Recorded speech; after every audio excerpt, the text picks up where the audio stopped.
Hi, I'm Todd Lee. I'm the Youth Programs Director here at the YMCA. And today I wanted to bring you a devotion. And the devotion is out of Matthew chapter 4, and it's verse 4. The verse is, "Man shall not live by bread alone, but by every word that proceeds from the mouth of God." Now, to give you a little bit of backstory, this is one of my favorite verses because as a child, this is one of the very first verses that I ever memorized. And it's kind of been my life verse. As a matter of fact, if you've ever come to my office, you'll see that on a cross that my daughter made for me, those same words are prescribed on the cross. Just to give you a little context of this verse, Jesus is actually being tempted by Satan.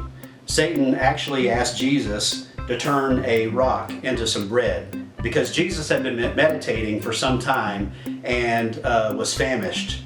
But Jesus decided to put the will of God ahead of his needs, and that's what Jesus is talking about in this verse. It's a great reminder for us that we should always try to put God ahead of ourselves. So I look at so many times in my life where I've actually picked up my phone when I wake up in the morning just to check out what's happening on social media rather than picking up the Word of God and reading what God has to say for me that day, or even praying. So in this verse, as well as many other verses, God's actually challenging us to put Him first, ahead of our own needs.